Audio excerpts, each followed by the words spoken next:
మన దేశంలో నిజంగా భద్రత లేకుండా పోయింది ఉగ్రవాదులు కాదు, ఉగ్రవాద సానుభూతి పరులు కాదు, దేశద్రోహులు కాదు, దేశభక్తి గల వాళ్ళకి భయం ఎక్కువవుతుంది. ఇప్పుడు హిందుత్వవాదులకి నిరంతరం ప్రాణభయం ఉంది. హిందుత్వవాదులు నిరంతరం బెదిరిస్తుంటారు. ఎవరు బెదిరిస్తున్నారు? ఈ దేశంలోనే ఉన్నటువంటి హిందుత్వ వ్యతిరేక శక్తులు. అవసరమైతే నువ్వు నేపాల్ పో, లేకపోతే ఇంకో చోటకి పో అనేటటువంటి వాళ్ళు కూడా ఉన్నారు. ఇదంతా ఇప్పుడు ఎందుకు చెప్పాల్సి వస్తుందంటే, ఏకంగా ప్రధానమంత్రి నరేంద్ర మోడీ ఒక మరమరాల కొట్లో మరమరాల మసాలా తిన్నందుకు గాను, ఆ మరమరాల కొట్టు అతనికి పాకిస్తాన్ నుండి, బంగ్లాదేశ్ నుండి ఫోన్ చేసి మరి బెదిరించి నిన్ను చంపేస్తాం, బాంబులతో పేల్చేస్తామని చెప్పినటువంటి ఉదంతో అక్కడ సెక్యూరిటీ ఏర్పాటు చేసి, ఇప్పుడు అతను ఆ సెక్యూరిటీని వాళ్ళందరూ అతనేం చేసుకోవాలి? అతను షాప్ మూసేసి కూర్చున్నాడు.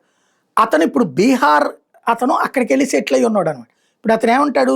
బీహార్లో కూడా బీజేపీ గవర్నమెంట్ దిగిపోతే నేను వెనక్కి వెళ్ళిపోతాను, నాకు ఈ ప్రాణభయం నా వల్ల కాదని చెప్తున్నాడు.